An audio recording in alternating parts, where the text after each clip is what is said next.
di mana sharing knowledge ini akan membahas pentingnya peran quantity surveyor atau yang kita kenal dengan QS dalam bidang konstruksi dimulai sejak awal proyek, yaitu sejak perencanaan, di mana tahap perencanaan sendiri memiliki rincian antara lain tahap inception, tahap perencanaan, tahap pengendalian, dan tahap akhir. Diperlukan pemahaman yang tepat untuk dapat berprofesi sebagai QS yang handal, sekaligus meningkatkan pemahaman masyarakat yang berpengalaman di bidang konstruksi dan berminat mendalami profesi QS, serta menjadikan profesi ini sebagai profesinya ke depan.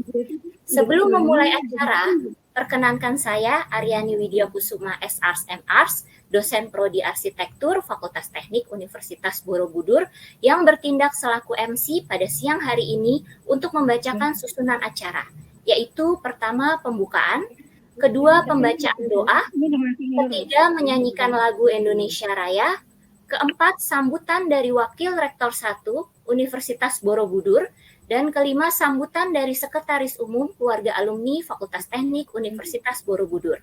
Keenam, pemaparan materi oleh narasumber, dilanjutkan dengan diskusi dan tanya jawab yang akan dipimpin oleh moderator. Selanjutnya penutup. Mengingatkan kepada para peserta seminar bahwa untuk mendapatkan sertifikat kegiatan seminar online siang hari ini, para peserta harus mengisi link feedback yang akan disampaikan pada saat sesi diskusi, dan setelah mengisi link feedback tersebut, maka sertifikat akan otomatis langsung masuk ke email yang diisikan dalam form. Beranjak ke agenda selanjutnya, yaitu pembacaan doa. Sebelum memulai kegiatan seminar pada siang hari ini, marilah kita berdoa semoga kegiatan Sharing Knowledge Series 2 Universitas Borobudur siang hari ini berjalan dengan lancar dan bermanfaat nantinya bagi para hadirin yang sudah hadir. Silakan kepada para hadirin untuk berdoa sesuai keyakinannya masing-masing. Berdoa dimulai.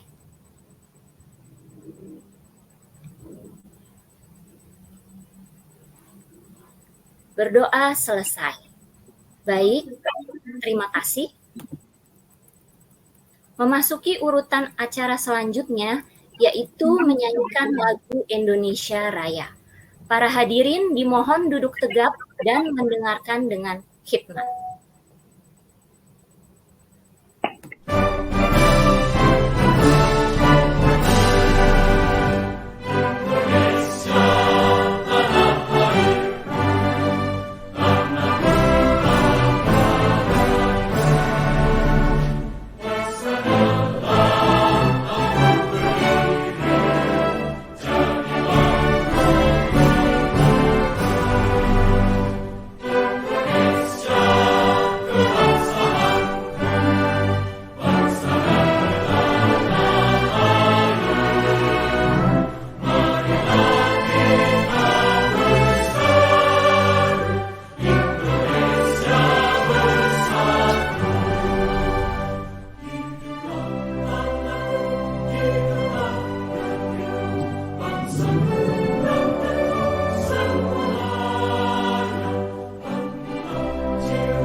Baik, terima kasih.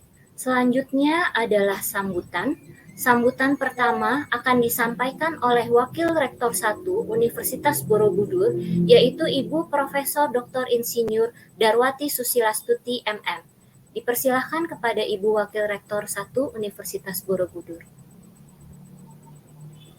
Terima kasih. Apakah suara saya sudah masuk ya? Sudah terdengar, Prof. Oh, sudah, terima kasih. Bismillahirrahmanirrahim. Assalamualaikum warahmatullahi wabarakatuh. Waalaikumsalam. Salam sejahtera bagi kita semuanya. Alhamdulillah hari ini, siang ini, Fakultas Teknik yaitu Prodi Sipil dalam hal ini akan merencanakan suatu kegiatan sharing knowledge. Ya. Sebelumnya, mari kita panjatkan puji syukur kepada Allah Subhanahu wa Ta'ala bahwa pada siang hari ini kita dalam keadaan sehat walafiat dapat mengikuti kegiatan hari ini.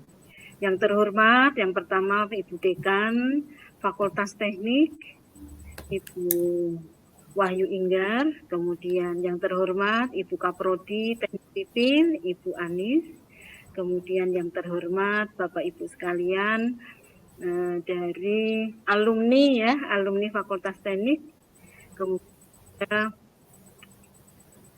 kegiatan hari ini, Bapak Ibu dosen, peserta, mahasiswa, dan semua peserta yang hadir pada kegiatan siang hari ini. Bahwa kegiatan hari ini merupakan forum ilmiah yang dilaksanakan oleh Prodi Teknik Sipil Universitas Borobudur, yaitu ini adalah suatu kegiatan yang mungkin sudah ini series kedua ya, jadi sudah pernah dilakukan ya, dengan judul Peran Quantity Surveyor ya, dalam bidang konstruksi ya, di mana dalam kegiatan ini sangat penting bagi baik semua surveyor ya, paling tidak ya, kemudian juga dalam pengandalian suatu proyek ya, di mana kegiatan ini akan menjelaskan, mungkin akan banyak sekali pengetahuan yang didapatkan oleh peserta hari ini. Ini sangat penting dan kami dari Rektorat sangat mendukung kegiatan yang seperti ini. Semoga kegiatan yang seperti ini akan berlanjut terus ya dilakukan, karena kegiatan yang juga bekerja sama dengan alumni Fakultas Teknik. Kita tahu bahwa Fakultas Teknik ini sudah berdiri sejak 1983 ya. Jadi sudah sekian tahun mestinya ya, lebih dari 30 tahun ya. Alumninya pastinya juga sudah banyak dan sudah banyak berkecimpung menjadi pakar-pakar bidang sipil, saya kira ya. Itu akan sangat membantu baik untuk alumni itu sendiri, para peserta, kemudian juga mahasiswa-mahasiswa Fakultas Teknik baik dari universitas maupun para undangan yang hadir hari ini. Ini akan memberikan suatu kompetensi ya bagi lulusan-lulusan sipil ya, teknik sipil menjadi quantity surveyor yang handal di bidang konstruksi. Kami dari Rektorat juga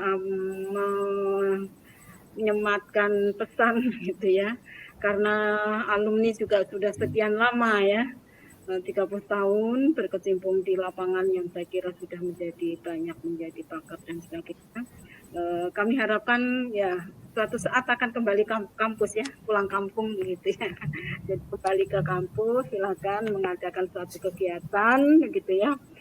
Ditinjau lagi nih labnya teknik sipil nih.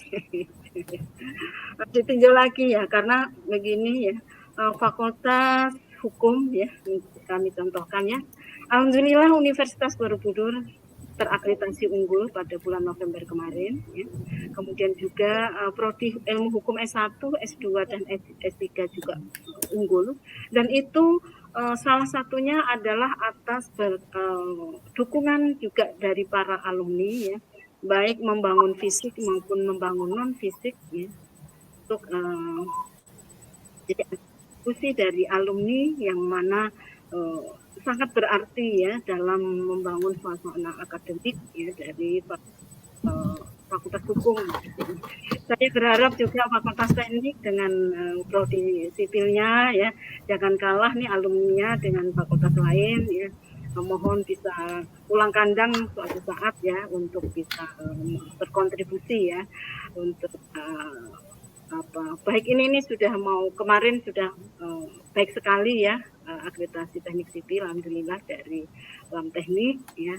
Kemudian juga mau maju nih yang arsitek dan teknik industri, mohon juga dukungan dari para alumni untuk bisa meningkatkan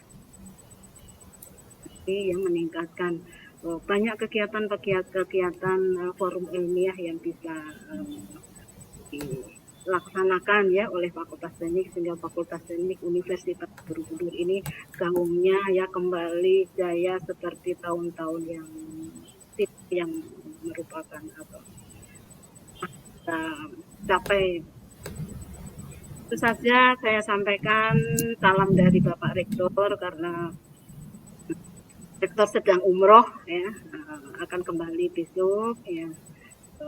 Saya mengucapkan selamat bagi para peserta untuk melakukan atau melaksanakan mengikuti kegiatan hari ini. Semoga semuanya mendapatkan berkah dan makna ya yang mendalam bagi semua peserta. Terima kasih kepada tim panitia, kepada mitra-mitra yang mana hari kegiatan ini bisa berlangsung. Yang saya sampaikan, wassalamualaikum warahmatullahi wabarakatuh. Waalaikumsalam warahmatullahi wabarakatuh. Kami sampaikan terima kasih atas sambutannya Ibu Wakil Rektor 1 Universitas Borobudur, yaitu Ibu Profesor Dr. Insinyur Darwati Susilastuti MM. Selanjutnya sambutan kedua akan disampaikan oleh Sekretaris Umum Keluarga Alumni Fakultas Teknik Universitas Borobudur bernama Ibu Kartika Prasetyarini ST. Dipersilakan Ibu. Baik, terima kasih. Assalamualaikum warahmatullahi wabarakatuh. Selamat siang Bapak Ibu sekalian. Terima kasih Bu Warek untuk sambutannya tadi, kemudian dari fakultas serta Bapak Ibu peserta terutama yang hadir mengalokasikan waktu di siang hari ini di acara webinar series kedua yang diadakan oleh kerjasama antara Fakultas Teknik Universitas Borobudur dengan kami alumni keluarga alumni Fakultas Teknik Borobudur serta Sipilpedia yang tidak henti-hentinya membantu kami luar biasa dalam kegiatan ini serta dibantu sebagai pemateri dari Quantity Surveyor Indonesia. Selamat siang semuanya teman-teman Bapak Ibu. Keluarga alumni Fakultas Teknik Borobudur kembali, sebenarnya sudah lama berdiri, hanya saja kami aktif kembali untuk pengesahan di tahun 2024 akhir lalu, yaitu dan acara pelantikan kemarin di Februari. Nah, berangkat dari itu kami menjalin kembali dan meminta kerjasama kembali setiap lini, dia baik dari fakultas, kemudian dari para alumni, dari pihak eksternal, semata-mata untuk tadi membantu menjawab permintaan Bu Warek terhadap kembali ke kampus.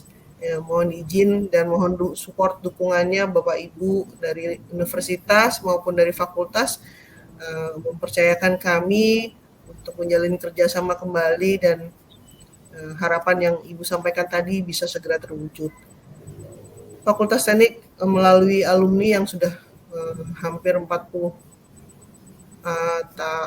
angkatan ya Bapak Ibu, itu tersebarnya luar biasa banyak. Kami mendata kembali bahkan tidak menyangka bahwa teman-teman kami itu banyak yang berposisi strategis, baik itu di pemerintahan, di swasta, BUMN gitu. Nah, melalui forum ini juga kami meminta dukungan supaya kerja sama kami ke eksternal misalnya atau ke internal itu tetap terjalin lebih baik. Nah, melalui forum ini juga kami meminta teman-teman alumni ataupun Bapak Ibu jangan ragu untuk memasukkan putra-putrinya nantinya ke Fakultas Teknik Universitas Borobudur, dan kami sebagai alumni juga akan bersinergi untuk seperti Ibu minta tadi, Bu Arek minta tadi, kembali ke kampus, mensupport apa yang bisa kami sinergikan dengan Fakultas Teknik, terutama seperti tadi mungkin memang betul Bu, ada salah satu program kami adalah lab itu akan kita coba maksimalkan lebih baik. Banyak SDM dari alumni ternyata memang ingin sekali lab kita itu berkembang lebih baik. Gitu aja. Nah, selamat berdiskusi, bersharing informasi dan knowledge. Teman-teman Fakultas Teknik, tidak melulu Fakultas Teknik sih, tidak alumni sipil juga tidak melulu tim bidang sipil. Tadi sekilas saya lihat peserta itu cukup banyak, dari praktisi pun juga non sipil pun juga banyak. Jadi hal ini merupakan langkah kami yang berkelanjutan.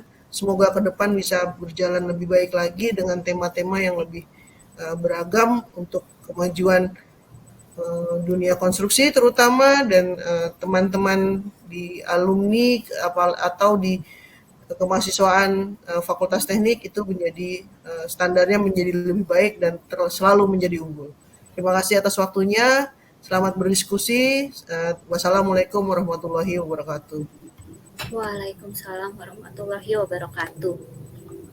Kami sampaikan terima kasih atas sambutannya Ibu Kartika Prasetyarini ST selaku Sekretaris Umum Keluarga Alumni Fakultas Teknik Universitas Borobudur.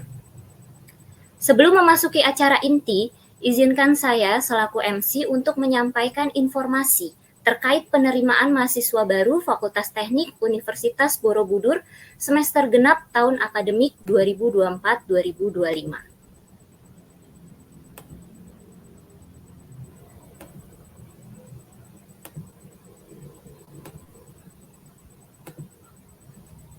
Adapun 3 prodi di Fakultas Teknik Universitas Borobudur diantaranya adalah Prodi Teknik Sipil, Prodi Arsitektur, dan Prodi Teknik Industri.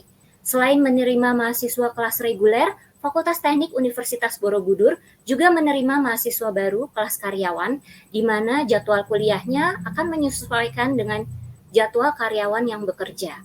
Tersedia beasiswa total 8 miliar. Untuk informasi lebih lanjut dapat mengunjungi website www.borobudur.ac.id dan https://neopmb.borobudur.ac.id/jalur seleksi, di mana nanti juga akan kami sampaikan di kolom chat untuk informasi lebih lengkapnya bagi yang berminat.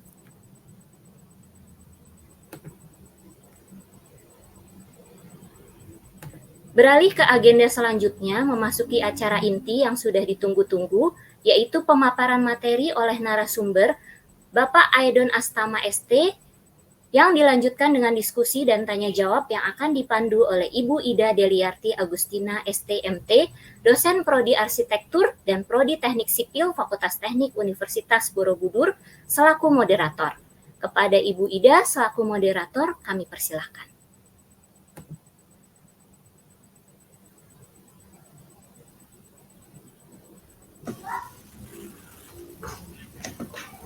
Baik, terima kasih Ibu Aryani atas kesempatan yang diberikan. Webinar dengan materi peranan Quantity Surveyor dalam dunia industri pada tahap perencanaan. Pada hari ini, Jumat tanggal 28 Februari 2025, yang akan disampaikan oleh narasumber Bapak Aidon Astama ST. Namun sebelumnya, izinkan saya membacakan kurikulum vitae dari narasumber. Nama Aidon Astama ST, Jabatan Direktur Utama PT Quantity Surveyor Indonesia, Pendidikan S1 Teknik Sipil Universitas Borobudur. Adapun karir beliau, pada tahun 2000 hingga 2004 di PT Dosora Group sebagai estimator. Pada tahun 2005 hingga 2007 di PT Sewito Eka Cahaya sebagai site manager. Di tahun 2007 hingga 2011 di Cora Group sebagai Senior Quantity Surveyor. Dari tahun 2011 hingga kini di PT Quantity Surveyor sebagai Direktur Utama. Sebelumnya kami himbau agar para peserta yang ingin berinteraksi dalam sesi diskusi setelah paparan nanti dapat menuliskan pertanyaan di kolom Q&A selama berlangsungnya pemaparan. Untuk selanjutnya, marilah kita simak bersama penyampaian materi dengan judul Peranan Quantity Surveyor dalam Dunia Industri pada Tahap Perencanaan. Kepada Bapak Aidon Astama, waktu dan tempat kami persilahkan. Baik, terima kasih guru-guru saya ini. Kemudian terima kasih kepada Universitas Borobudur. Saya ucapkan banyak-banyak terima kasih bahwa ya alhamdulillah dengan saya mendalami pendidikan di Universitas Borobudur begitu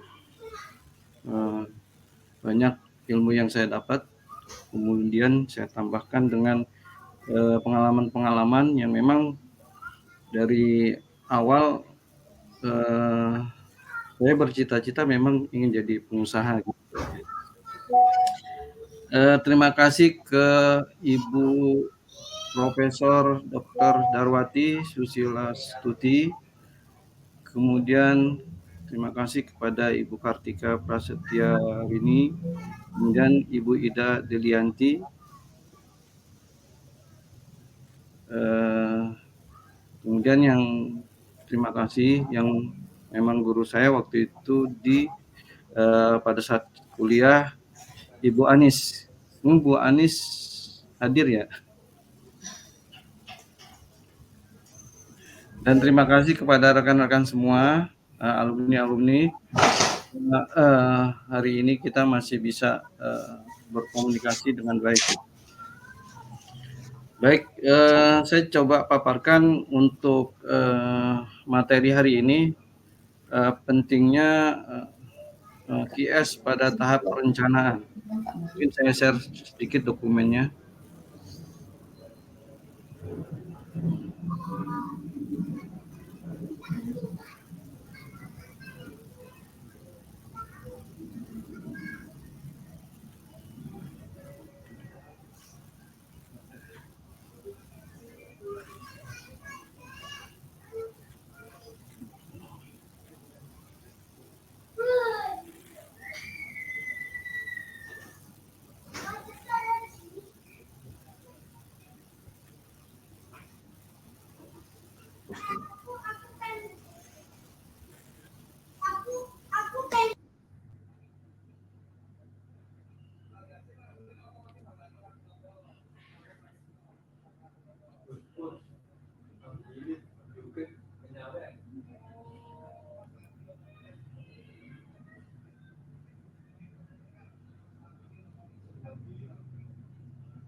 Muncul.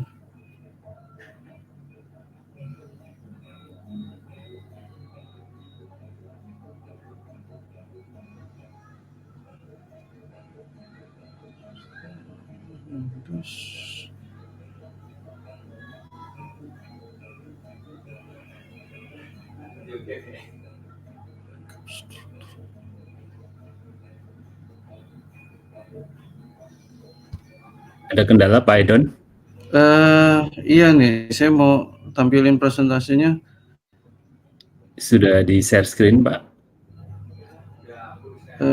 Sudah, sebentar. Tapi ke PowerPoint-nya belum bisa nih.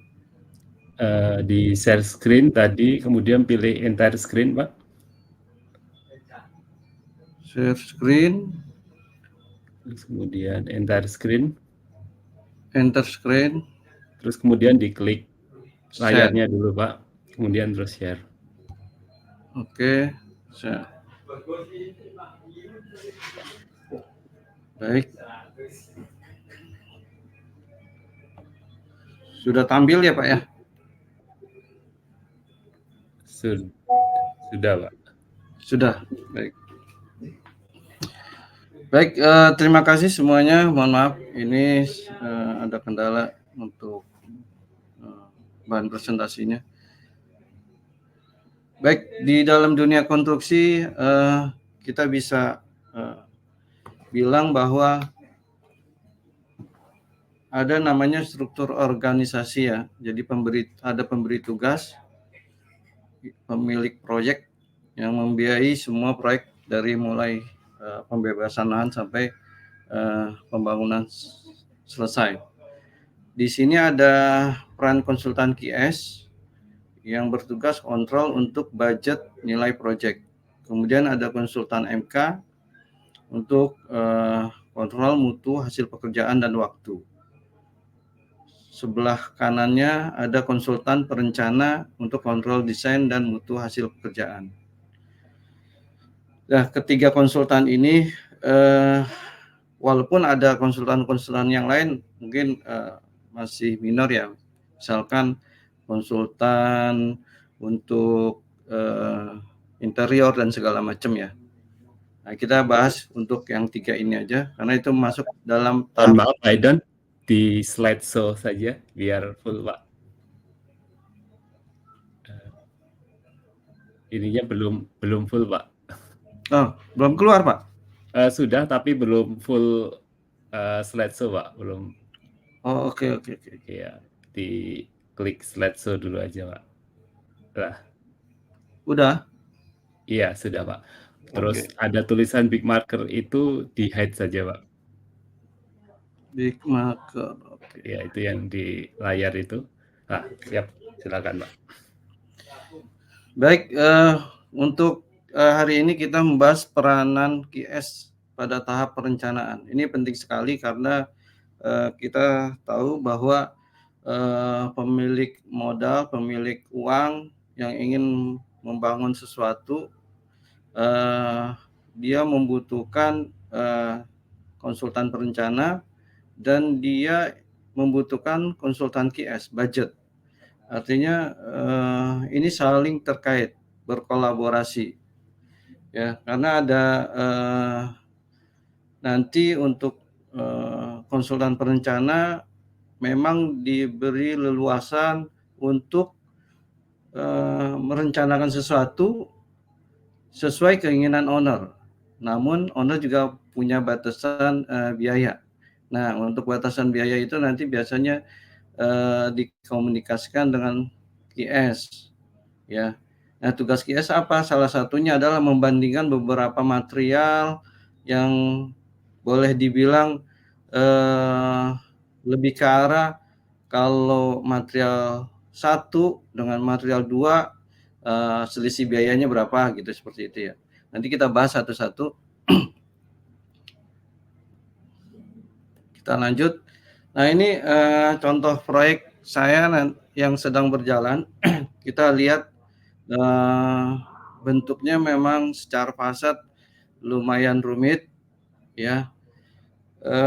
Proses pengerjaannya nanti memang ada banyak yang harus dikonsentrasikan ya, khususnya untuk di fasad.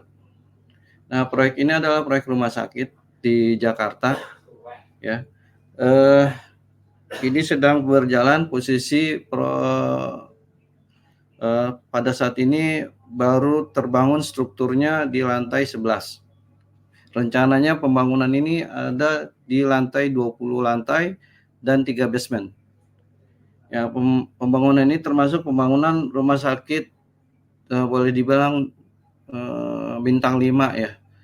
Karena yang sekarang yang sudah ada di Saber daerah Jakarta juga itu rumah sakit Mandaya namanya. Itu kalau kita masuk ke rumah sakit ini bukan seperti rumah sakit, di lobinya seperti kita masuk ke dalam mall, ya. Jadi boleh dilihat rumah sakitnya di daerah Puri Kembangan, daerah Cyber. Oke. Nah, ini ada hubungan kerja owner dengan perencana dan QS. Nah, ini masing-masing punya fungsi masing-masing ya. Nah, untuk perencana tentunya dengan desain, peruntukan luas bangunan, nanti tentukan luas bangunannya ada berapa gitu ya. Nanti di luas bangunan cukup nggak, misalnya dengan luas seperti ini owner ingin punya berapa bed untuk kamar rawat inapnya, seperti itu. Kemudian spek-spek teknisnya, tentunya pemilihan bahan dan material. Nah, QS ini akan mengawal dari awal, karena kalau tidak dikawal dari awal, ya nanti anggarannya nggak cukup pada saat pelaksanaan. Dan untuk perencana, artinya beliau bekerja sesuai dengan koridornya. Artinya budgetnya tercukupi, desainnya juga memuaskan gitu ya. Nah, dalam tahap perencanaan kita lihat ada mulai dari desain fondasi, kemudian desain struktur, desain arsitektur, desain MEP, ya, sistem dan fungsi. Nah, QS ini akan mengawal dari dari mulai fondasi. Jadi desain fondasinya yang cocok seperti apa gitu ya. Kemudian budget strukturnya, ada struktur beton, struktur baja gitu.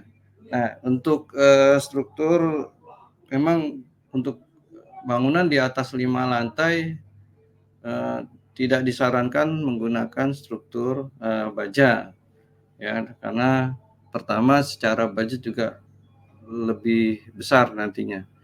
Nanti kita bahas satu-satu. Kemudian ada budget arsitektur.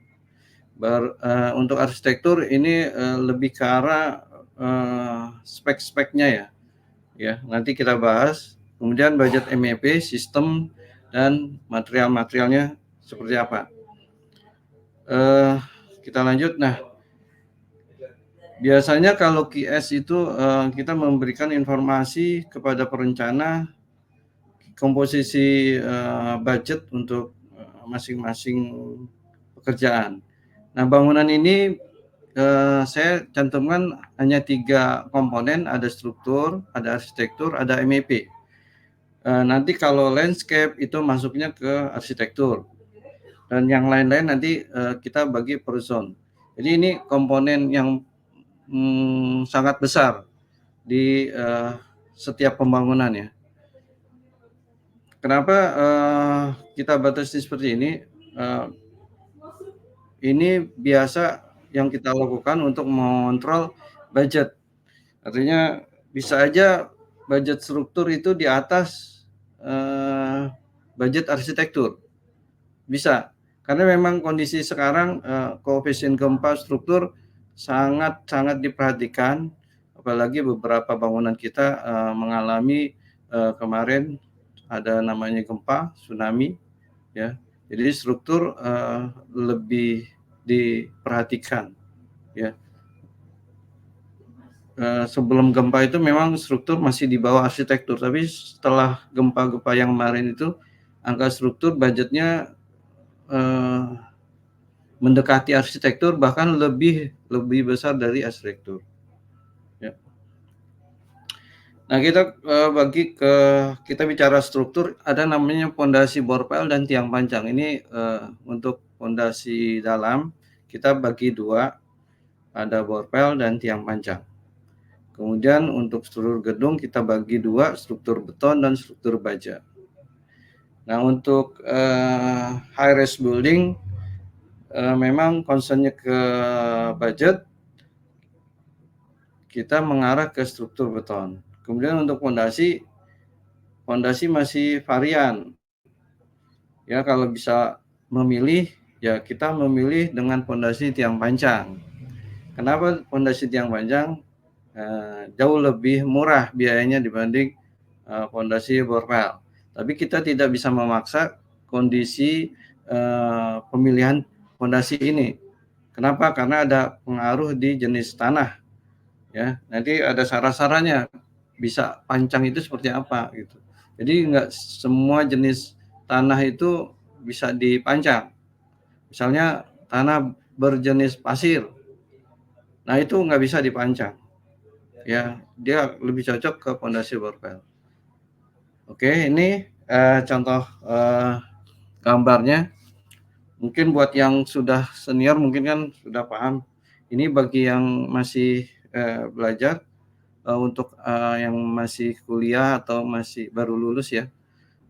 Nah ini kita ada namanya tiang pancang. Kalau lihat di atas ini ada tiang pancang.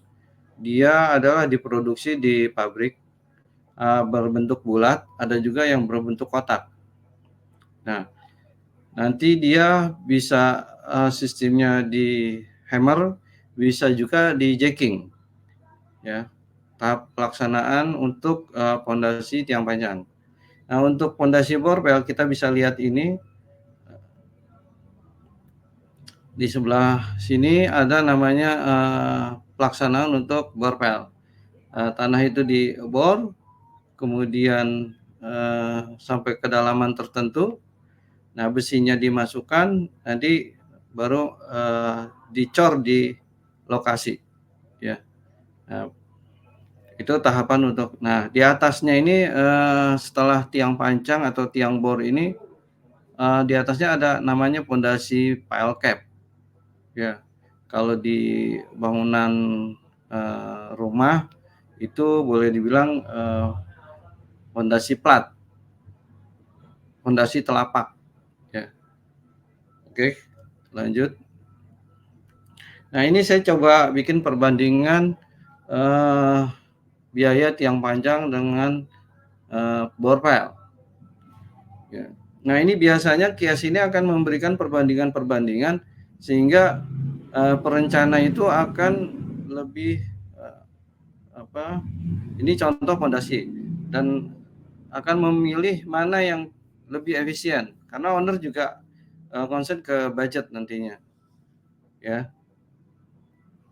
Nah ini terjadi efisiensi hampir separuh, cuman memang nanti kenyataannya dalam jumlah titik fondasi juga menentukan.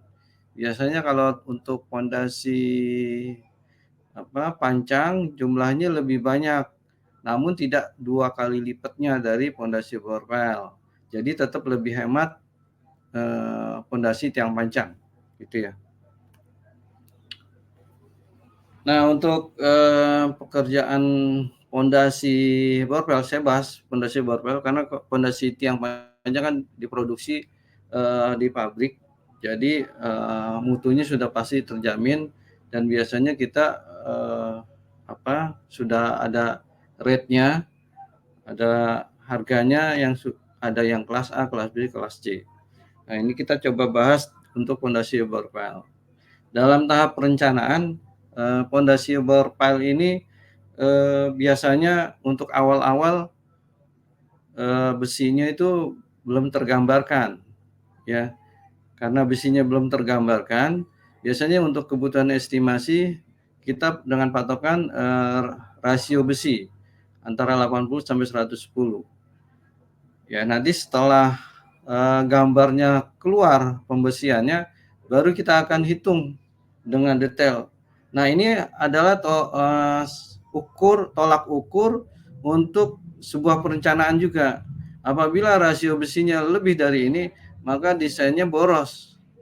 Jadi kita akan minta ke perencana untuk mengefisiensikan lagi tulangan besi yang ada di fondasi borpelnya. Jadi nanti fungsi kias seperti itu. Jadi tektokannya dari awal seperti itu. Sebelum nanti ketok palu untuk tender dokumen. Ya. Jadi ini rasio besi yang lazim biasa kita gunakan dalam dunia konstruksi high-rise building.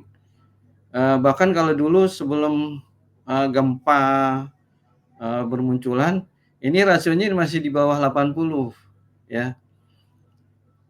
Nah, untuk struktur beton, ini rasio besinya saat ini kita berlaku di 180 sampai 190. kg per meter kubik. Ya, ini dengan koefisien gempa saat ini yang berlaku. Nah, ini juga akan kita kontrol desain strukturnya. Seperti apa tulangan besinya, jumlahnya berapa ton gitu ya. Nah, ini kita ngacu ke sini. Nah, untuk desain awal biasanya tulangan besi ini nggak keluar. Jadi hanya keluar dimensi beton gitu ya. Nah, ini tolak ukur juga untuk mengontrol perencanaan strukturnya, untuk struktur atasnya. Jadi kita memberikan batasan-batasan ya untuk bahan diskusi juga. Misalnya dari perencana melebihi rasio-rasio ini, ya kita akan coba buktikan secara engineering. Ya, kenapa bisa lebih gitu. Ya. Kemudian rasio beton. Nah, rasio beton kita batasin di 0,35 sampai 0,4 meter kubik per meter persegi. Meter perseginya ini adalah meter persegi dari luasan. Jadi pada tahap perencanaan awal biasanya memang kan struktur itu belum tergambarkan. Nah, rasio-rasio ini kita bisa pakai untuk bahan estimasi informasi biaya kepada owner, pemberi tugas ya. Nah, rasio ini kita nanti dapat volume betonnya, dapat volume besinya, dapat volume castingnya. Ini rasio-rasio yang kita gunakan pada tahap perencanaan awal. Jadi mungkin boleh dibilang basic design ya atau schematic design ya. Nanti kalau sudah desainnya sudah meningkat menjadi design development, ya rasio ini hanya untuk memonitor perencanaan, artinya perencanaan itu sudah sesuai atau belum gitu ya. Oke, ini contoh perhitungan estimasi borpel yang tadi ya. Apabila kita misalkan sudah ditentukan titik jumlah borpelnya 220 titik, kemudian fondasi dengan diameter 80 cm atau 800 mili dengan kedalaman 30 meter. Namun tulangan besinya belum tergambarkan. Apa yang kita lakukan? Nah, QS akan hitung volume besinya seperti ini dengan rasio. Ya. 220 titik dikali volume betonnya, luas penampang fondasinya dikali kedalamannya, dapat volume betonnya. Volume beton kemudian tinggal dikali rasio besinya, kita anggap 100 kilo per meter kubik. Dapatlah kebutuhan besinya 331 ton. Gitu ya. Nah, tinggal dikali harga rupiahnya, dapat secara informasi ke pemberi tugas. Nah, ini contoh perhitungan untuk estimasi fondasi. Kemudian untuk perhitungan struktur beton atas, nah ini misalkan jumlah luas bangunan 80.000 meter persegi. Ya. Biasa HRS building ini puluhan ribu. Nah ini kebetulan 80.000 nih. Contoh kasus tadi proyek saya yang di Antasari. Nah, hitung volume struktur betonnya seperti apa? Nah, kita pakai rasio. Untuk awal, rasionya sekian, 0,35 meter kubik per meter persegi. Didapatlah volume betonnya dari 80.000 dikali rasio betonnya. 0,35 dapat 28.000 meter kubik. Tinggal dikali harga satuan betonnya berapa terpasang. Kemudian hitung besi betonnya dengan rasio 180. Kita ambil yang minimum. Ya. Kemudian dapat volume besinya 5.040 ton. Ya. Kemudian dapat volume castingnya dengan rasio 8 meter persegi per meter kubik. Dari 28.000 meter kubik dikali rasio mendapatkan 224.000 meter persegi. Nah, ini perhitungan estimasi untuk tahap basic design. Jadi memang basic design ini belum tergambarkan secara detail. Ya. Tapi kita bisa menghitung kebutuhan volume beton, volume besi, dan volume casting. Kenapa kita bisa hitung seperti ini? Tujuannya adalah kita akan mendapatkan harga yang bagus untuk di awal. Ya, jadi pekerjaan QS memang harus startnya dari awal. Dengan volume ini kita bisa minta ke supplier, vendor dengan volume sekian. Dukungan dari supplier berapa untuk harga per meter kubik betonnya misalnya seperti itu. Mereka supplier itu akan membutuhkan volume untuk memberikan kita harga yang bagus. Jadi volume ini bisa kita pakai untuk meminta penawaran ke vendor-vendor supplier ya. Nah, untuk estimasi biaya pekerjaan arsitektur ini ada modelnya ya. Jadi lebih ke arah pemilihan material ya. Jadi ada pasangan pekerjaan dinding. Ini ada pasangan dinding ini terdiri dari ada bata ringan, kemudian gypsum, itu partisi gypsum, kemudian ada dinding precast, ada dinding fasad kaca. Nah, ini biasanya digunakan sesuai peruntukannya. Misalkan untuk bata ringan di area mana saja. Nah, kalau untuk bata ringan biasanya digunakan untuk area-area yang memang daerah kamar mandi, kemudian tangga darurat, ya. Nah, untuk yang partisi gypsum ini di luar itu. Karena di rumah sakit ini kan harus higienis, harus bersih, ya, harus cepat pekerjaannya.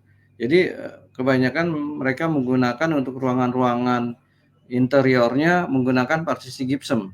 Kecuali yang dengan area publik dan dekat area basah itu harus pakai pasangan bata ringan, ya. Kemudian di pekerjaan luarnya fasad itu ada dinding precast.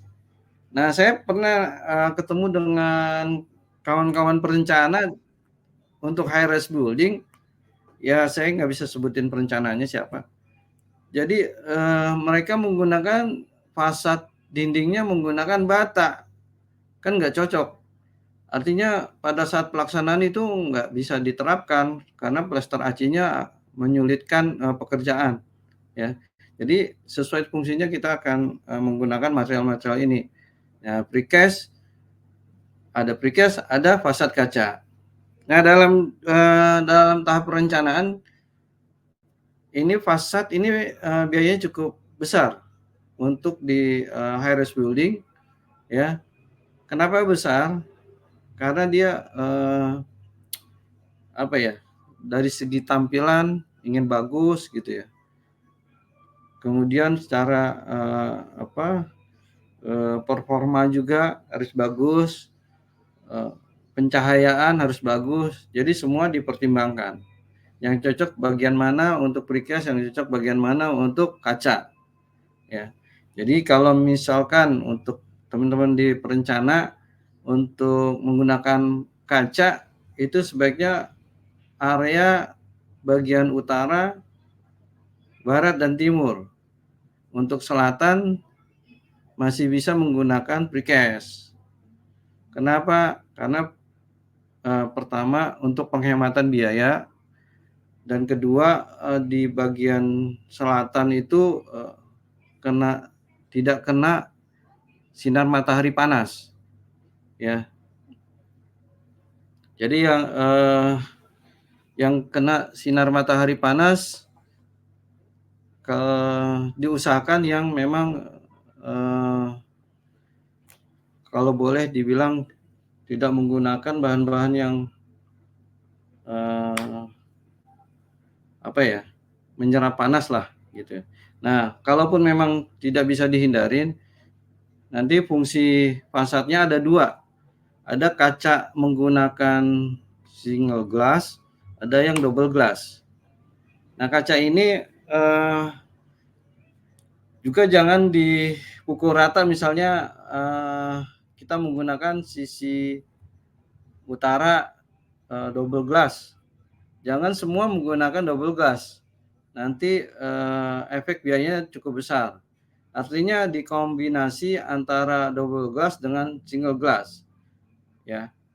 Untuk double glass itu bagian yang memang langsung kena ke lantai. Ya. Untuk yang single glass bisa diterapkan bagian cahaya yang memang tidak kena lantai, artinya kena bagian di atas plafon, ya. Itu karena ada nanti dipasang back panel di situ. Jadi memang untuk mereduce cost seperti itu. Harus ada kombinasi antara fasad double glass dengan fasad single glass. Kalau dihajar semua untuk pemasangan fasadnya dengan single glass, biayanya cukup besar. Karena biaya single glass dengan double glass bisa 2 kali lipat biayanya. Oke. Kemudian kita lanjut ke pekerjaan lantai. Nah, ini pekerjaan lantai kita tahu sekarang sebagian besar sudah meninggalkan untuk keramik ya. Sekarang beralih ke homogeneous tile. Nah, homogeneous tile juga nanti ada tipenya dan macam-macamnya. Kemudian di homogeneous tile itu ada namanya single layer, double layer, dan seterusnya. Nah, ini sesuai dengan fungsinya. Jadi kalau area memang publik yang sering dilewatin, ya itu harus speknya di atas double layer, ya. Nah, untuk area-area yang memang jarang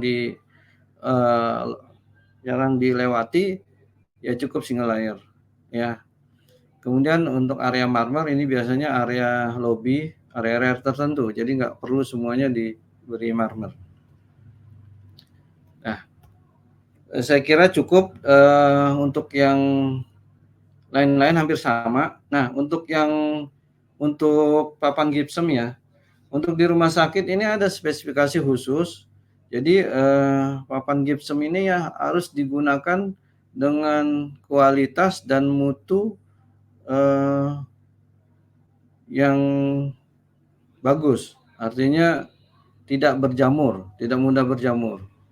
Ini beda dengan proyek-proyek yang di luar rumah sakit ya.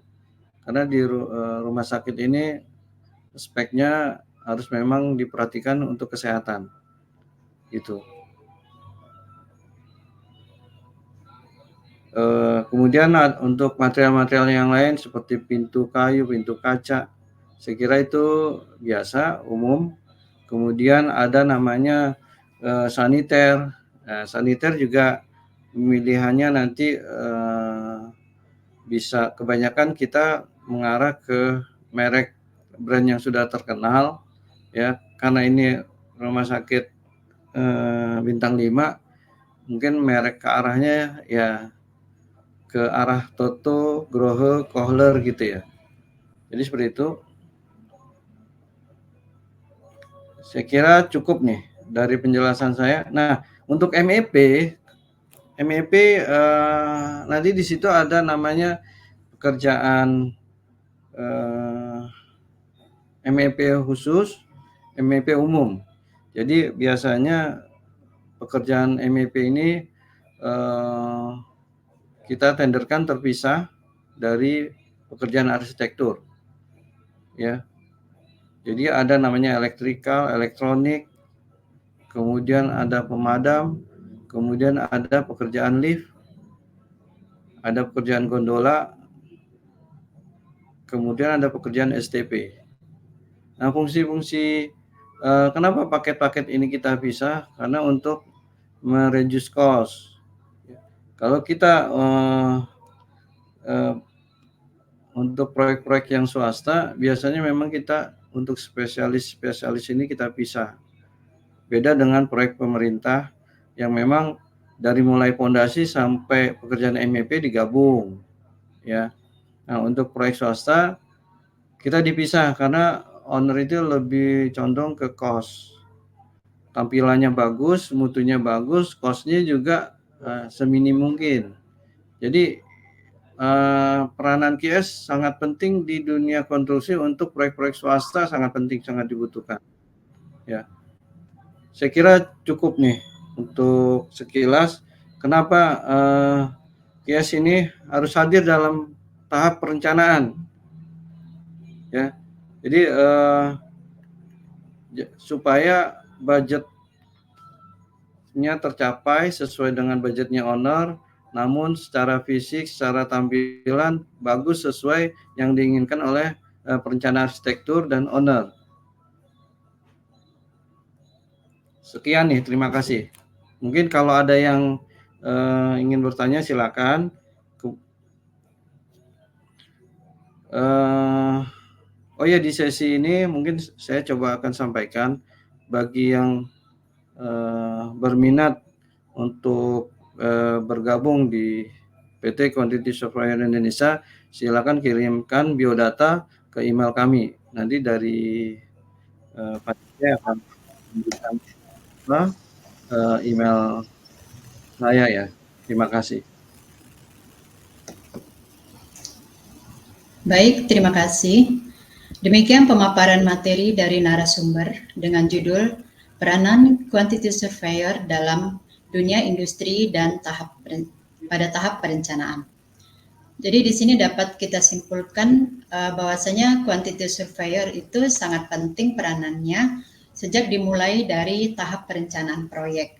Dan quantity surveyor berperan dalam perencanaan proyek konstruksi untuk memperkirakan proyek, biaya proyek, kemudian mengelola keuangan, memastikan kualitas bahan, dan membantu pengadaan dan juga menangani aspek hukum proyek tentunya.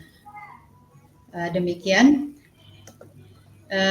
Terima kasih kepada narasumber yang telah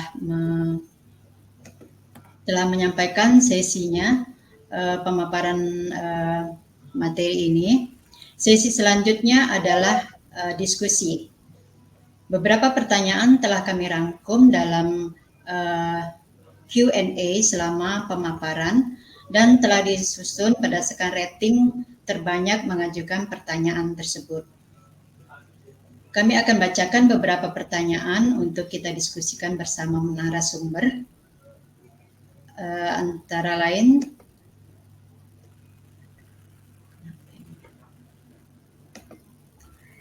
oke baik, saya akan bacakan pertanyaan pertama, Pak. Mohon nanti kita diskusikan bersama. Pertanyaan pertama, perhitungan konsultan quantity surveyor, sebentar Pak, ada kesalahan.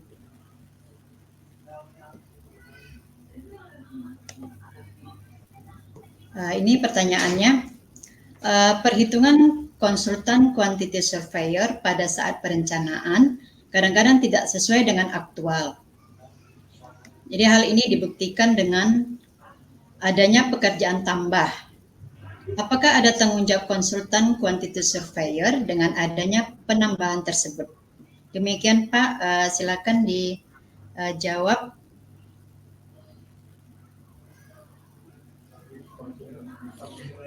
Baik, terima kasih. Jadi perhitungan konsultan QS ini kan berdasarkan gambar ya. Nah, kalau misalkan gambarnya nggak komplit, artinya kan ada perhitungan yang kita asumsikan, ya. Namun kalau misalnya gambarnya cukup komplit, akurat, artinya lengkap, boleh dibilang tidak ada celah untuk ada pekerjaan tambah di situ karena desainnya nggak ada gitu ya. Saya kira pekerjaan tambah itu tidak akan terjadi. Dan pekerjaan tambah itu di proyek sepertinya sudah seperti biasa. Kenapa? Karena kita tahu dari mulai perencanaan kadang-kadang gambarnya, apalagi yang di posisi proyek yang di luar kota, bahwa pada saat perencanaan mereka ini perencana belum survei ke lokasi, hanya dikasih oleh owner berupa peta lokasi, data tanah, IMB yang mereka milikin. Nah, pada saat pelaksanaan gambar itu nggak bisa diterapkan karena bersinggungan dengan lahan yang lain. Ini otomatis ada perubahan. Perubahan itu menimbulkan pekerjaan tambah kurang. Nah, saya pikir perubahan-perubahan itu tidak bisa kita hindari, kecuali memang pertama dari awal lokasi sudah jelas disurvei, direncanakan oleh perencana dengan baik dan didetail dengan baik. Ya, jadi keseringan yang terjadi adalah di kita itu gambar masih minim dan sudah harus ditender. Nah, saya pernah namanya mengalami proyek BUMN, ya, APBD DKI. Jadi gambar itu belum lulus uji karena dalam proses sidang, tapi sudah ditenderkan. Nah, pada saat kita hitung dengan menggunakan gambar for info, karena masih proses perizinan. Nah, pada saat mereka disidang oleh tim penguji, gambar itu berubah. Artinya BQ RAB yang kita buat itu harus mengikuti perubahan gambar yang sudah dikeluarkan oleh perizinan. Jadi itu bisa terjadi. Jadi kita tidak bisa menghindari namanya pekerjaan tambah. Tapi dengan hadirnya QS itu meminimalisir pekerjaan tambah yang signifikan. Kita membatasi adalah pekerjaan tambah sebesar 5%. Nah, kalau lebih dari 5% berarti ada komponen apa harus dilihat. Ada juga permintaan dari pemberi tugas yang di dalam pelaksanaan terjadi gitu ya. Oh, ini kurang ini, kurang ini, kurang ini. Nah, itu permintaan dari pemberi tugas. Ya. Jadi harus ada lihat case to case-nya, ya. Nah, kalau misalkan gambar sudah komplit, kemudian tidak ada permintaan dari pemberi tugas perubahan di pelaksanaan, saya rasa pekerjaan tambah itu nggak ada, ya. Namun kita lihat apakah benar bisa pekerjaan tambah itu nggak ada? Belum tentu, karena kita lihat bahwa pekerjaan fondasi itu sifatnya remiser, ya. Fondasi siapa yang bisa menjamin bahwa itu pekerjaannya lamsam, ya? Pada saat fondasi itu dipancang dengan desain, ya, kita tentukan misalnya fondasi pancang, ya, dengan kedalaman 10 meter atau 15 meter, kita tentukan 15 meter dalam perencanaan. Nah, pada tahap pelaksanaan itu nggak tercapai 15 karena pada saat dipancang 15 masih masuk ke dalam terus misalnya sampai 17 meter. Nah, ini kan nggak bisa karena kan walaupun kita ada namanya tes tanah dengan borlog, ya, dengan penelitian dites beberapa titik, tapi namanya aktual di lapangan kita tidak bisa hindarin. Dan itu siapa yang bisa bisa menjamin bahwa itu pekerjaan tambah? Nggak ada.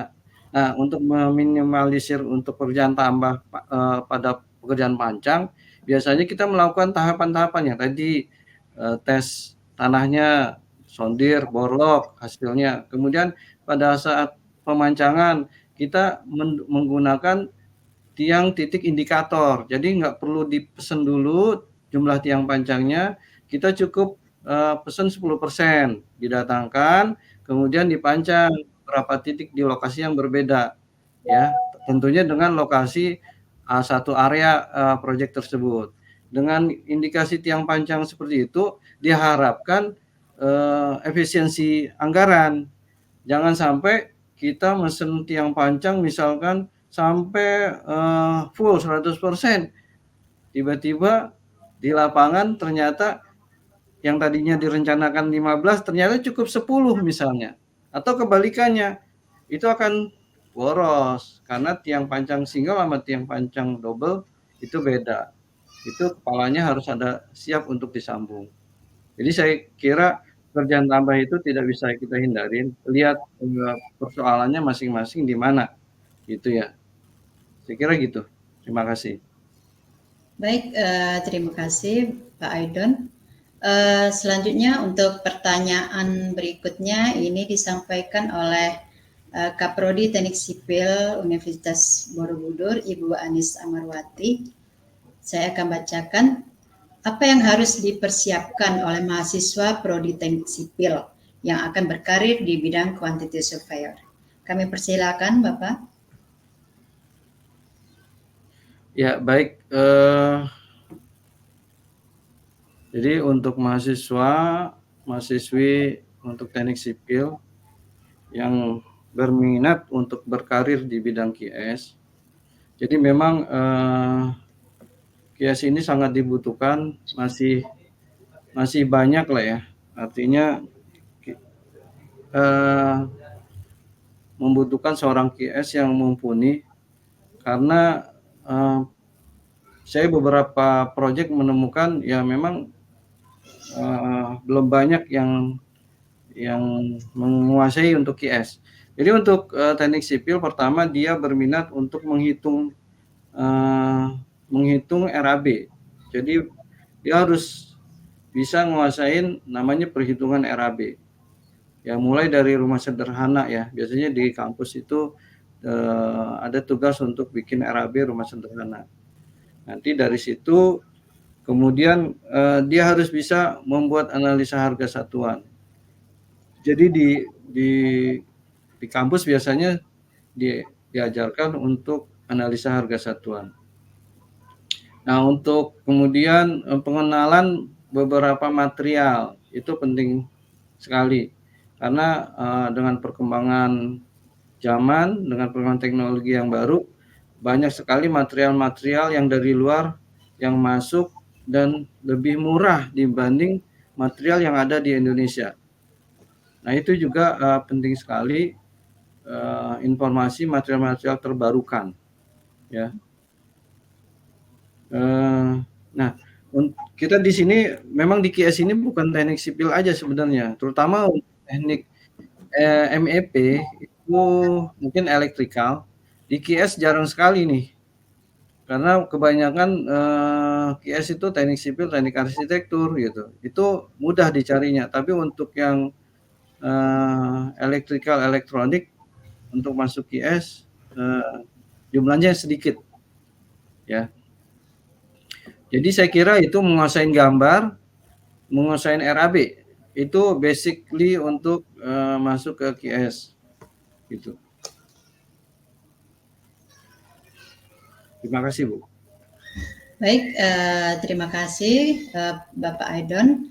Untuk pertanyaan selanjutnya ini yang memiliki vote yang terbanyak ketiga, yaitu saya bacakan dari Miftah Aditya. Jadi di sini beliau menanyakan, izin bertanya Pak, untuk angka rasio volume besi, beton, dan backcasting tersebut didapat dari mana ya? Silakan Bapak. Ya baik. Ya jadi rasio-rasio volume itu berdasarkan pengalaman kita bandingkan beberapa proyek yang memang high-rise building, dan itu setelah kita simpulkan rasio-rasio itu bisa digunakan untuk kontrol budget struktur. Ya, jadi tentunya berdasarkan sampel-sampel proyek yang udah pernah kita lakukan. Ya, jadi sebenarnya itu kesimpulan dari perhitungan-perhitungan proyek-proyek yang sudah terbangun, ya, yang sudah terbangun dan yang dengan peraturan yang baru, dan itu udah di beberapa konsultan struktur sudah mengetahui, seharusnya seperti itu.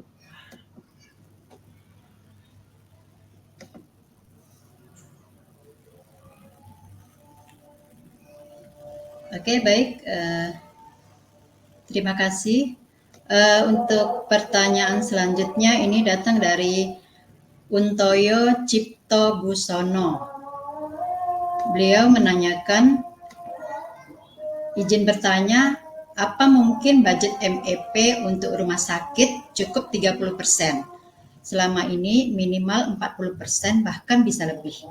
karena ada ruang operasi dan ICU yang syarat pergantian udara, juga ada permen peraturan menteri yang mengatur.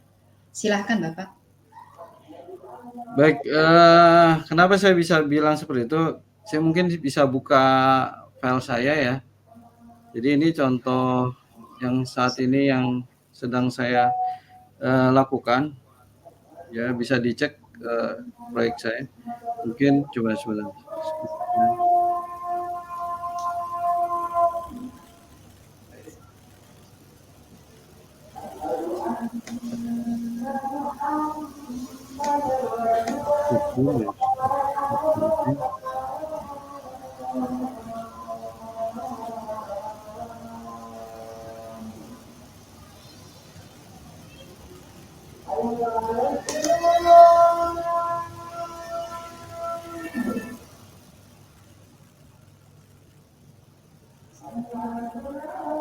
Nah, ini kelihatan nggak, Bu ya?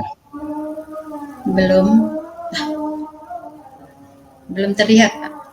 Oh, belum terlihat. Belum.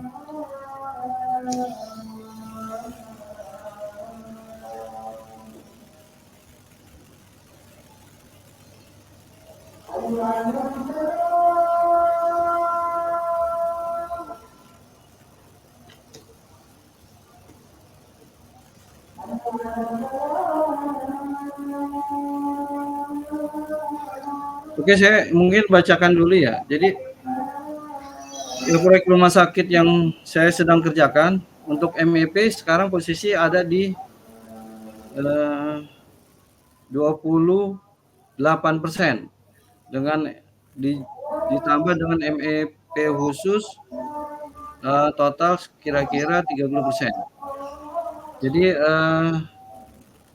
Jadi ini sangat-sangat memungkinkan. Makanya ini tergantung dari owner, dari perencana, dan dari QS-nya. Jadi kalau misalkan kalau untuk proyek pemerintah mungkin nggak bisa tercapai karena dia langsung tendernya adalah struktur arsitek MEP. Tapi kalau untuk tender swasta ini bisa, sangat-sangat bisa. Kalau memang ragu, bisa kunjungan ke proyek saya. Ya, kebetulan proyeknya masih berjalan di Antasari. Di situ ada kontraktor yang cukup besar untuk MEP, kita pecah-pecah. Ada namanya, mungkin bisa saya sebutkan. Jadi yang bergabung di proyek saya di Antasari ada proyek kontraktor MEP Jaya Kencana. Ya, saya pikir itu kontraktor MEP kelas nasional ya. Jaya Kencana udah berdiri cukup lama. Kemudian ada namanya Lift, di situ kita kontrak langsung dengan Lift, itu menggunakan KONE, ya, PT KONE. Nah itu Lift juga nasional, kelas nasional. Kemudian di situ ada ME-nya Bayu Tama untuk pengadaan AC. Kalau tadi untuk Jaya Kencana untuk pekerjaan elektrikal. Ya. Kemudian ada lagi namanya pekerjaan STP itu Fransa Tirta. Jadi memang kita pecah-pecah. Kalau misalnya kita pecah-pecah, itu bisa memungkinkan, sangat-sangat memungkinkan. Ya. Dan ada value engineering, gitu. Nah, kebetulan Menkonnya anak perusahaan Adikarya, yaitu Adi Persada Gedung.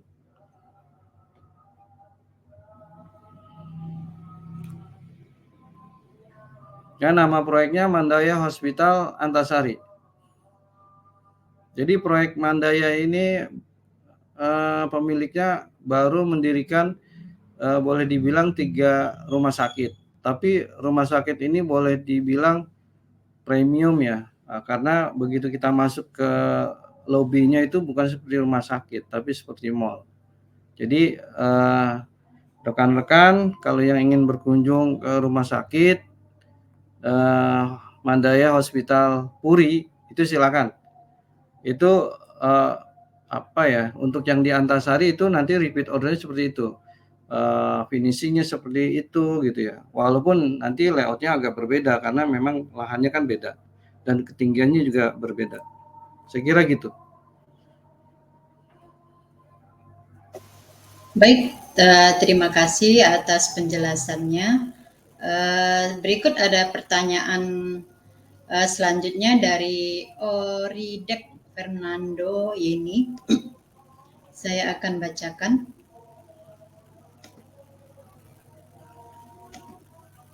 Bagaimana quantity surveyor menyeimbangkan tekanan dari klien untuk mengurangi biaya sambil mempertahankan standar kualitas dan keselamatan dalam proyek konstruksi?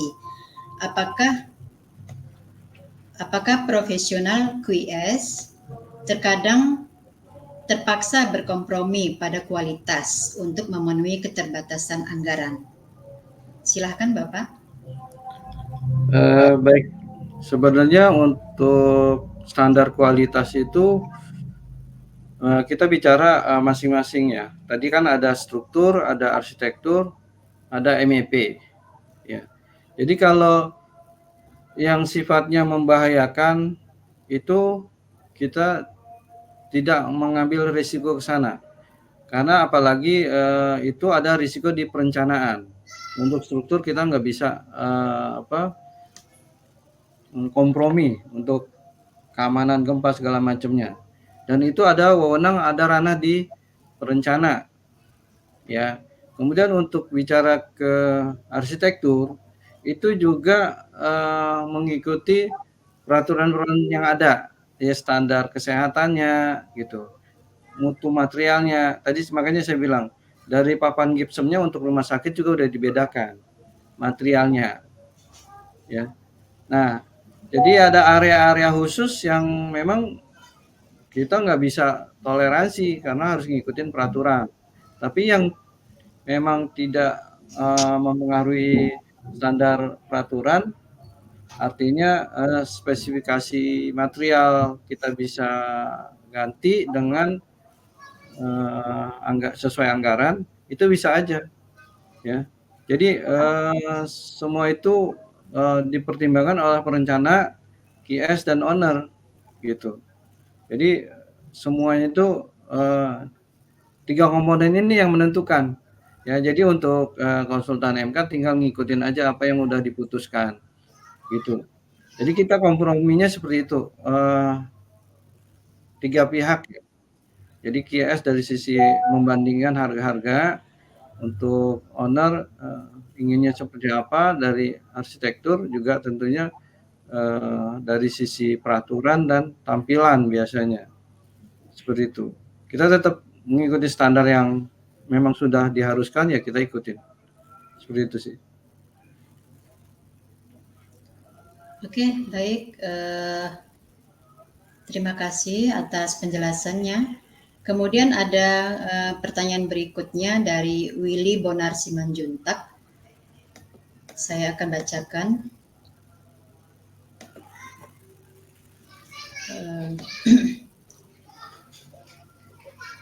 Seringkali dalam proyek konstruksi ada istilah CCO. Yang mau saya tanyakan, untuk seorang QS yang bertugas di MK atau konsultan pengawas, jika QS menemukan item pekerjaan baru, tetapi belum ada harga di harga tender atau harga kontrak yang dipakai untuk harga, apakah mengacu ke harga sekitar setempat atau mengacu ke mana ya? Silakan Pak Aidon. Oke, jadi memang CCO ini untuk proyek pemerintah ya istilahnya ya. Jadi memungkinkan CCO, dan biasanya CCO ini dibatasin adalah maksimum 10%. Ya, 10%. Nah, apabila di CCO itu ada pekerjaan yang memang belum ada di harga kontrak, itu tetap mengacu kepada harga satuan pasar saat itu. Jadi harga pasar saat itu. Jadi secara nasional tentunya. Ya, misalnya proyeknya di Medan, berarti harga pasar di Medan berapa? Misalnya proyeknya di Jakarta, harga di Jakarta berapa? Karena upah dan delivery material itu menentukan juga harga. Nanti dibuktikan dengan analisa harga satuan. Jadi harus lengkap. Kalau untuk menentukan harga yang baru itu harus lengkap. Jadi ada referensinya, ada buktinya dari supplier, ada analisanya. Jadi seperti itu, Pak. Ya, saya kira CCU ini makanya pekerjaan tambah kurang atau CCU istilahnya itu memungkinkan, cuman memang ada dibatasin jumlahnya. Kalau di pemerintahan CCU nggak boleh lebih dari 10% karena anggarannya sudah diketok palu ya, anggaran pemerintah, anggarannya sekian untuk tahun ini gitu. Biasa per tahun itu. Saya kira gitu. Baik, terima kasih. Selanjutnya ada pertanyaan dari Ibu Herindiati. Sebentar saya bacakan. Nah, ini apakah profesi QS bisa dilakukan oleh selain lulusan sipil? Mengingat penjelasan yang diuraikan sangat teknis ilmu sipil. Bagaimana dengan arsitek dan lulusan teknik lainnya? Silakan Pak, ini mewakili pertanyaan saya juga. Baik Ibu, tadi saya udah sampaikan bahwa di dunia konstruksi itu ada namanya struktur, ada arsitektur, ada MEP. Artinya untuk menjadi profesi QS itu ya bisa dari teknik arsitektur, bisa dan sangat-sangat bisa. Kemudian dari sisi elektrikal bisa, dan bahkan ada juga yang sekarang jurusan mungkin teman-teman atau mahasiswi yang berkuliah di Padang ya, Bung Hatta dan lainnya, ada jurusan QS. Jadi QS ini lebih ke arah kontrak dan ekonomi properti lah ya, ekonomi properti seperti itu. Jadi QS itu ada 3. Jadi jurusannya apa aja? Bisa struktur, bisa arsitektur, bisa elektrikal. MEP itu bisa banyak nih, elektrikal, elektronik. Ya, cuman memang nanti di bidang kita, di bidang QS itu kita bagi dua kelompok. Kelompok sipil itu ada terdiri dari lulusan struktur dan arsitektur. Kelompok sipil. Kalau kelompok MEP itu ada jurusan ya, bisa elektrikal, bisa elektronik, bisa mekanikal gitu. Jadi lulusan-lulusan itu bisa dipakai di QS, di perusahaan QS. Oke, baik, terima kasih. Kita ke pertanyaan selanjutnya. Ini datang dari Nurhayati Siagian. Saya akan bacakan. Bagaimana QS dapat membuktikan secara kuantitatif bahwa kesalahan dalam estimasi biaya tidak hanya berdampak pada cash flow proyek, tetapi juga pada nilai time cost trade-off proyek secara keseluruhan. Silakan Pak. Oke. Jadi harus dibedakan ya estimasi biaya dengan RAB kontrak. Jadi kalau namanya estimasi biaya itu biaya untuk estimasi secara keseluruhan yang hanya keperluannya untuk owner, pemberi tugas. Jadi itu khusus untuk pemberi tugas, estimasi biaya itu. Tidak untuk kontraktor. Jadi kalau untuk kontraktor udah namanya RAB, rencana anggaran biaya pelaksanaan. Yang kita biasa for tender, gambarnya statusnya for tender. Nah, untuk estimasi biaya biasanya ada biaya-biaya yang kita cadangkan di sana. Ada namanya biaya eskalasi. Nah, itu kita masukkan di sana. Karena apa? Karena bisa aja proyek itu dilaksanakan misalnya tahun depan misalnya, seperti itu. Jadi estimasi biaya itu kebutuhannya hanya untuk memberi tugas. Jadi QS membuat hanya untuk memberi tugas, bukan untuk pelaksanaan. Untuk pelaksanaan nanti keluar lagi namanya RAB. RAB rinci. Nah, di situ lebih detail. Nah, rinci itulah yang nanti dipakai untuk masing-masing paket. Misalnya kalau di proyek pemerintah karena satu paket, ya udah itu dipakai untuk OE biasanya pelaksanaan di bawah OE ya. Kalau di pemerintahan anggaran biasanya untuk pelaksanaan dikasih sesuai penawaran kontraktor 80% atau 90% dari OE biasanya seperti itu. Jadi kan ada dana cadangan dari owner itu 10%. Ya. Makanya dibatasin kalau CCU nggak boleh lebih dari 10%. Nah, untuk proyek swasta nanti per paket. Nah, per paket itu ada berapa? Ada berapa paket? Nah, cash flow-nya itu nanti kita atur. Karena menggunakan konsultan QS, nanti cash flow-nya kita yang buat. Tentunya untuk kepentingan owner, bukan untuk kepentingan kontraktor. Jadi cash flow-nya seperti apa, progresnya seperti apa, kita akan kasih masukan ke pemilik project, ke owner yang bagus seperti apa. Ya, supaya tidak mengganggu cash flow-nya owner. Dan itu udah yang sesuai schedule ya. Nah, itu udah ada angka-angkanya biasanya. Angka-angkanya untuk paket ini sekian, nanti dikeluarkan di bulan berapa, di tanggal berapa, udah kita.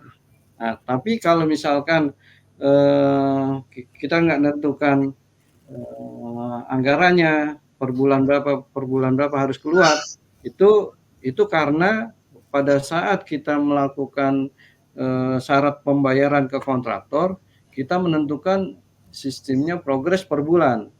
Nah, per bulan artinya kan bisa fluktuatif, bisa kontraktor itu 5%, bisa 7%, kita nggak tahu. Ya, walaupun si kontraktor membuat schedule, bar chart. Tapi kalau kita udah state di situ bahwa per termin pembayaran untuk si kontraktor, misalkan per 5%, ya udah berarti nanti owner keluar udah cukup 5%. Kontraktor progres di atas 5%, misalnya 6%, ya udah dibayar 5% karena per termin, bicaranya seperti itu. Tapi kalau per progres itu bisa 2%, bisa 3%, kita nggak tahu angkanya. Nah, untuk menentukan cash flow-nya agak sulit. Tapi kalau kita menentukan sudah per termin, biasanya udah sesuai itu nanti. Untuk cash flow-nya terjamin. Nah, untuk sampai proyek itu selesai, keseluruhan juga udah terjamin. Nah, itu pentingnya untuk RAB rinci dibandingin dengan estimasi agak beda ya. Jadi kalau di estimasi, kalau di pemerintahan itu bahasanya OE lah ya. Tapi kalau di swasta benar-benar untuk kepentingan owner dan tidak untuk kontraktor mengetahui nggak perlu. Ya, karena memang nanti per paket pekerjaan. Nah, kalau di swasta sudah tahu nanti angkanya sekian, angka sekian, paket pekerjaannya seperti itu. Ya. Nanti kontrolnya yang tadi tuh untuk struktur arsitek MEP rasio-rasio itu bisa dipakai. Ya. Kemudian per meter persegi logik atau enggak untuk di proyek swasta itu dipakai sangat-sangat dibutuhkan seperti itu. Ya. Kelaziman suatu proyek itu nanti dikontrol dari estimasi awal. Jadi lazim atau enggak nih proyeknya. Nilainya biasanya kalau QS itu kan sebenarnya estimasi sesuai harga pasar dan lebih cenderung menentukan yang lebih aman. Artinya bisa dilaksanakan. Nah, dalam pelaksanaan biasanya yang terjadi adalah owner itu ingin berhemat dari cost estimasi yang udah kita berikan. Berhemat ya bisa akhirnya terjadi gitu. Ya contoh di proyek saya yang di rumah sakit ini, saya menentukan sudah angkanya di atas OE-nya owner gitu kan, tapi pelaksanaannya akhirnya di bawah angka QS yang menentukan. Saya kira gitu ya.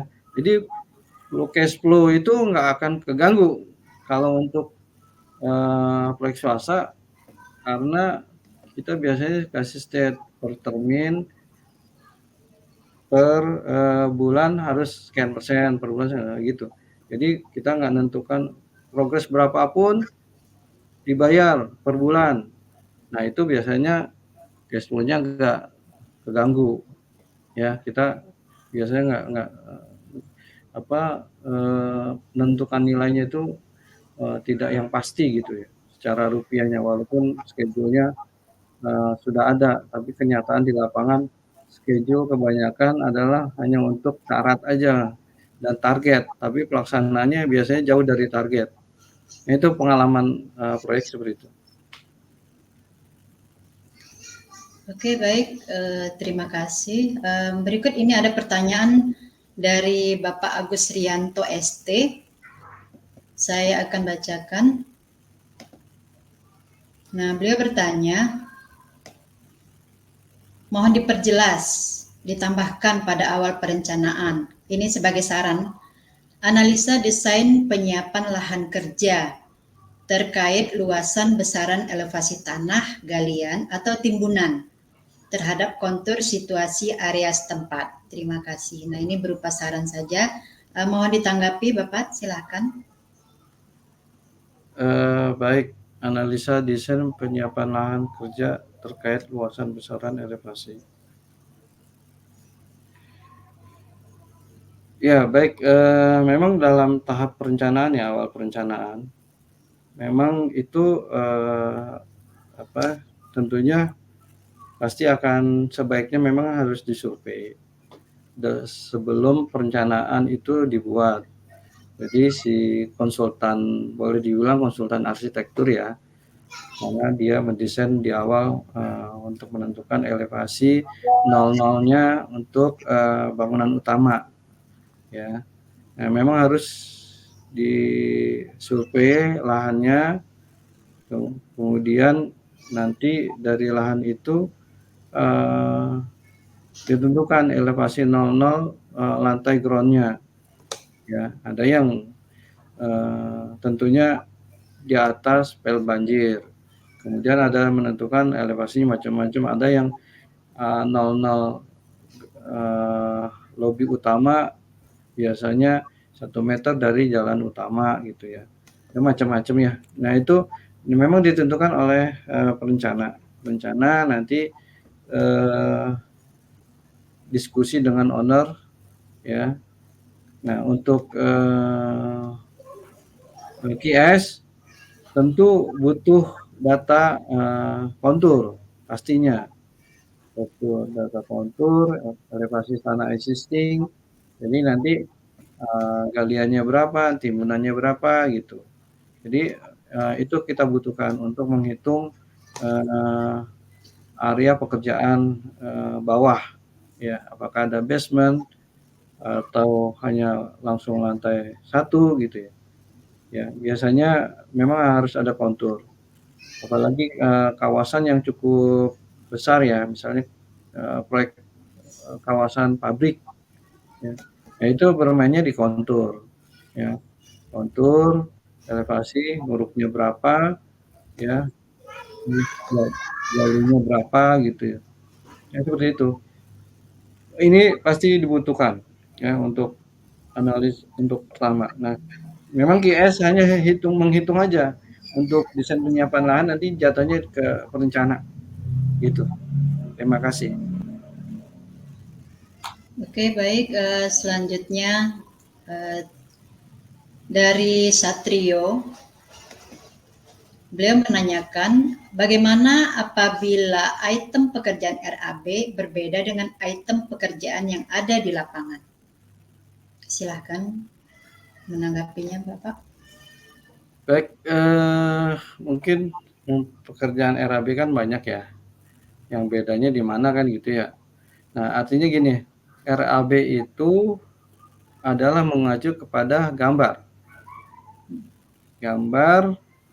yang di statusnya for tender atau for con yang memang ditenderkan pada saat itu, ya. Nah,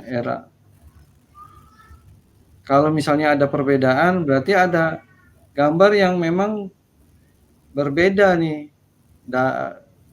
Yang tadi saya bilang, pada saat perencanaan si arsitektur mendesain tidak mensurvei gitu ya, mensurvei lokasi lahan. Itu bisa terjadi. Ya. Nah, terus kaitannya sama item pekerjaan, ya karena nggak sinkron antara lahan dengan gambar yang sudah dibuat, ya terjadilah pekerjaan yang memang yang harusnya ada di RAB tapi nggak ada di RAB karena ada itu pekerjaan tambah kurang itu gitu ya. Jadi ini dari awal dari perencanaan sih. Jadi kalau misalnya perencanaannya udah sesuai dengan SOP, jadi disurvei dulu, jadi tidak menerima mentah-mentah dari owner lahan, bentuk lahan segini gitu. Jadi memang harus disurvei, diukur gitu ya. Nah itu harusnya sih RAB itu sama dengan yang di lapangan. Jadi RAB ini boleh dibilang tolak ukurnya gambar yang disampaikan oleh perencana sedetail mungkin. Jadi kalau RAB tanpa gambar nanti konsepnya beda lagi, kontraknya adalah design and build. Jadi nanti kontraktor yang membuat desain. Jadi kontraknya adalah meter persegi itu. Nanti RAB yang akan menyesuaikan sesuai yang dikerjakan di lapangan. Jadi kita lihat situasi kondisi. Jadi kita kontraknya kontrak apa nih? Misalnya kontraknya lamsam, biasanya gambar itu komplit. Gambar komplit, RAB ngikutin gambar dengan komplit juga. Tapi kalau misalnya nanti kontraknya desain and build, RAB itu pasti beda sama yang di lapangan. Karena dia waktu menyusun RAB, tidak ada basic desain gitu kan. Jadi menentukan berdasarkan luasan aja. Nah, nanti pada saat pelaksanaan itu akan menyesuaikan. Yang penting dikunci adalah nilai akhirnya. Nah, itu yang terjadi. Kalau yang seperti ini, itu yang terjadi. Karena di proyek pemerintah kebanyakan memang ada yang kontraknya design and build. Jadi yang desain itu dari kontraktor. Jadi RAB juga nanti menyesuaikannya pergerakan dari pelaksanaan gitu. Jadi tergantung dari dokumennya pada saat lelang. Jadi dokumennya lengkap harus sama. Tapi kalau dokumennya nggak lengkap, cuman ibaratnya basic design, itu pasti beda sama lapangan. Gitu. Baik, terima kasih. Ini ada pertanyaan. Jadi ini saya pikir pertanyaan terakhir ya, karena cukup panjang ini pertanyaan curhatan saya anggap nih. Ya, pengalaman pribadi ya, studi kasus. Saya akan bacakan dari siapa nih? Ya ini pada saat MC 25 mungkin 25% ya, ada pemeriksaan pekerjaan dari pemberi tugas dan konsultan MK. Di saat MC 25 baru sampai progres pekerjaan struktur, baru sampai pekerjaan struktur, yang ingin ditanyakan untuk pekerjaan pondasi bor pile kedalaman selalu tidak sama, namun dari atasan menginstruksikan ambil kedalaman yang paling panjang. Sedangkan dari pemberi tugas dan konsultan MK ingin hitungan real dengan kondisi jumlah bor pile ratusan titik. Karena pekerjaan bor pile ini berpengaruh ke budget Semakin dalam, maka volume beton dan besi membengkak. Bagaimana saran dari Bapak mengenai kasus seperti ini? Dan bagaimana sikap QS harus netral atau lebih condong ke pemberi tugas? Demikian Pak, silakan ditanggapi pertanyaan dari Hendra Lodang Nur Cahyo. Ya baik, ya ini saya bilang kan. Jadi pekerjaan di proyek itu nggak mungkin nggak ada pekerjaan tambah kurang. Jadi pekerjaan itu pasti muncul pekerjaan tambah kurang. Nah tinggal kita QS itu memonitor dengan baik apa yang dikerjakan di lapangan, terutama pekerjaan fondasi. Pekerjaan fondasi itu jarang sekali berlaku lamsam karena dia tidak terlihat kondisinya, kondisi alam di dalam. Siapapun tidak bisa melihat itu walaupun dengan kita sudah melakukan tes segala macam ya. Nah, untuk kasus ini memang kita harus real apa yang dikerjakan di lapangan untuk pekerjaan fondasi ya. Jadi artinya tidak ada yang dirugikan di sana kalau kita menghitung berdasarkan apa yang dikerjakan. Misalnya kedalamannya 30 meter, terus kita hitung 30 meter. Saya rasa tidak ada yang dirugikan di situ. Jadi harus real apa adanya ya. Karena itu harga satuan kan sudah ditentukan. Gitu. Nah, untuk menentukan itu kan nanti ada MK ya, pada saat pelaksanaan itu setiap titik ada monitornya, ada laporannya. Jadi berdasarkan laporan itu kita hitung volumenya gitu. Jadi berapapun ya kita hitung itu yang terjadi gitu. Jadi saya pikir harus fair antara kontraktor ataupun owner ya, memang seperti itu gitu. Jadi pekerjaan fondasi ini biasanya memang remiser, tinggal di lapangan itu masing-masing titik memang bisa terjadi beda-beda. Nggak bisa kita ambil yang paling dalam semua, ya itu namanya yang satu sisi menguntungkan, yang satu mengurangi orang kan, yaitu menjolimi orang. Kalau saya bilang gitu. Jadi memang harus fair. Ya, saya pikir begitu hitungannya harus fair sesuai yang dikerjakan. Oke, baik. Terima kasih kepada Bapak narasumber. Baiklah, seru sekali diskusi kita pada sore hari ini. Kami mohon maaf jika ada beberapa pertanyaan yang belum sempat kami bacakan karena keterbatasan waktu.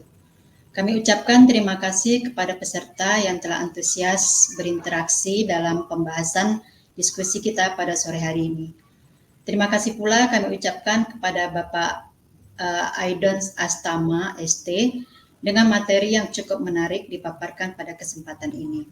Semoga masih ada kelanjutan materi-materi yang akan kita diskusikan pada masa yang akan datang dan pada kesempatan lain. Sesi webinar dengan tema peranan QS dalam dunia industri pada tahap perencanaan kami tutup. Terima kasih dan saya kembalikan kepada MC, kepada Ibu Aryani, kami persilahkan. Baik, terima kasih Ibu Ida selaku moderator pada webinar series 2 Fakultas Teknik Universitas Borobudur pada siang hari ini. Mengingatkan kembali kepada para peserta seminar bahwa untuk mendapatkan sertifikat kegiatan seminar online siang hari ini hingga sore, peserta harus mengisi link feedback yang sudah disampaikan di kolom chat. Dan setelah mengisi link feedback tersebut, maka sertifikat akan dikirimkan ke email yang diisikan dalam form. Terima kasih kepada para hadirin yang sudah setia menyaksikan hingga akhir acara, pemaparan dan diskusi yang luar biasa pada siang hingga sore hari ini terkait dengan materi quantity surveyor, sehingga kita bisa mendapatkan banyak bekal untuk diaplikasikan dalam pekerjaan maupun kehidupan sehari-hari. Terima kasih banyak kepada narasumber yaitu Bapak Aidon Astama ST yang telah memberikan materi, lalu moderator Ibu Ida Deliarti Agustina STMT yang telah memandu sesi tanya jawab, serta para peserta seminar online yang telah menyimak acara dari awal sampai akhir di sore hari ini. Saya selaku MC mewakili panitia yang bertugas menyampaikan mohon maaf atas salah kata dan perbuatan. Akhir kata, terima kasih. Wassalamualaikum warahmatullahi wabarakatuh. Sampai jumpa di Sharing Knowledge series selanjutnya dari Fakultas Teknik Universitas Borobudur. Selamat sore. Selamat sore. Selamat sore.